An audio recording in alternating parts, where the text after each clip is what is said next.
my name is Vicki McCarty, and I'm the owner and designer of Calico Patch Designs. I've got a few tips and tricks for you of how I stitch the wool down on my blocks by hand. So stay tuned.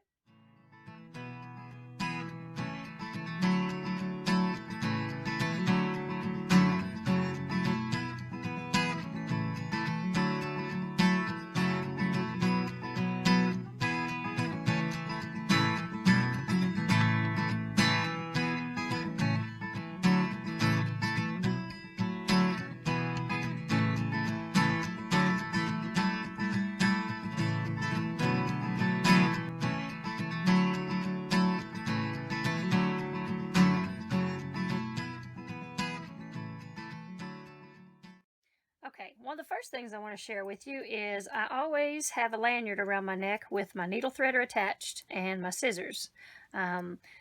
Seems like no matter what, I find my scissors, I find I'm sitting on them and I can't keep up with my needle threader. So doing it this way kind of keeps them so they're handy. So all I have to do is put my needle threader in the eye of that needle and lay my thread across it and pull it through. And now my needle is threaded. I'm ready to sew. All right, so first thing I'm going to do is start stitching a little blanket stitch around the white of the flower. So I pull the needle through, got my knot on the bottom. I put it under my thumb and wrap it under my thumb. Take a little stitch. It makes a little tiny L is what I like to say. So again, I take it around, put it under my thumb, take a little stitch. Same thing, keep going around. You want to try to take the same size stitch each time. And you won't notice if they're not exactly the same, but you want them to be close to being the same. So, all right, keep going around this. Picking up the background piece each time. Now what I like to do is once I come to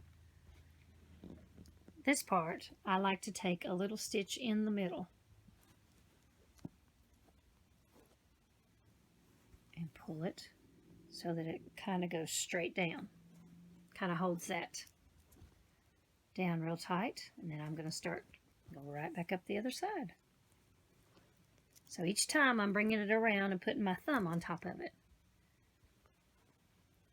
That looks like my fusible's starting to peel up, but this one has traveled with us quite a ways. We're actually traveling to shows and we're headed to Portland. So it's got a lot of miles on this piece. Now I'm going to go all the way around. And I'm going to keep stitching. And again, I like using the contrasting thread. And I'm moving around a lot. Tom's trying to keep up with me. And I'm going to keep stitching till I go all the way around. Now you don't want to take really big stitches in this because you don't want to cover up all the white wool. You really just want to keep them at the edge. Okay, and again, I'm going to be able to take a stitch right here in the center to hold that down. That kind of gets me started back up the other side. We're almost there. Okay, just a few more little stitches. And I tell you what, nail polish doesn't hold up very good because you usually stab and have little needle marks all over your fingers. That's just the hazards of the job, I guess. All right, so here we go. And I want to take one more little stitch so it goes all the way to the edge. Looks like it goes all around. And I'm going to come down here and hide it so that the blanket stitch leaves a little outline all the way around your applique, which looks really pretty. So what I want to do is continue it even on down in here, so if you see it, it'll look finished. So then I'm going to come on down in here and I'm going to take the little stitch down in that side of the wool, and see, it looks like it continues down on the inside, and that's takes care of that. I'll tie a knot and I'm ready to do the pink. So we've got our blue around, our turquoise around our white up here. Now I want to put the pink around the turquoise. Okay, so I've got my needle, my thread knotted, and I'm ready to go. So just wherever I decide to start, it's easier for me to start here than it is to come in here with all the different curves and start. So I can get the rhythm down and get how big I want my stitch on the outside going, and then I'll be ready. Now when I do this, I want to come out, I'm going to turn this a little time. I want to come out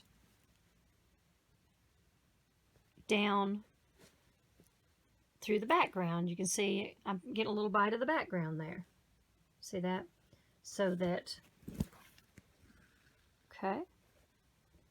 All right. Now again, I'm wrapping my thread around and holding it down with my thumb. It becomes a rhythm.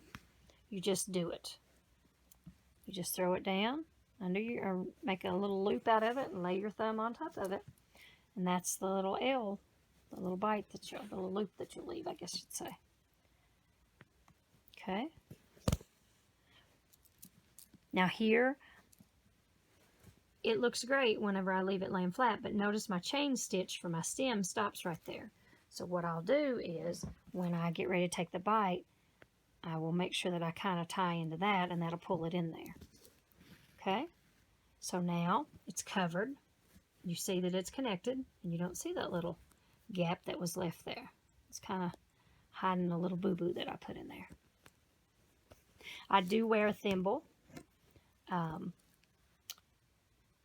Another thing my little Mama Nellie taught me was to always wear a thimble.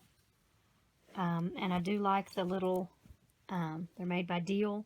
They're little rubber thimbles. But they'll shape to fit whatever size your finger is. That way, if you've got, your finger isn't perfectly round like most thimbles, it'll shape to fit it. And I will tell you that they're safe to put in the washing machine. I've washed I don't know how many of them, and they come out looking pretty good. So now all I would do is continue to come all the way around here with this. And keep making the little L that I'm making. This is called a blanket stitch. Okay? Okay, now that we have all the flowers stitched down, we need to put a star stitch in our flower centers. So what I normally do is come up on the end, and I find the center, and I go straight down into the center. Okay. I want to come up straight across from it, the needle. I want to go straight down in the same hole. And now that I've got it, the first one down, then I just go across this way.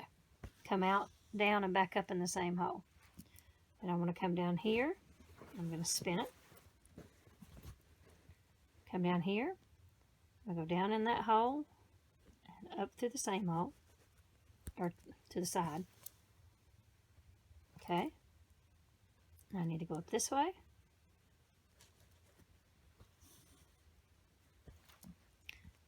Back down through the same hole. I'll go this way. This is when the thimble really comes in handy, because you're going through all 3 layers of wool. Okay, so I'm going to go down through this, back through the center, over to the side, right in the middle. You can kind of see that's in the middle of those 2 stitches. Pull it through. I got 1 more to go. I'm going to come out through here. There's that. And back right down through the center again. And there it is. Now it's ready to stitch a bead on.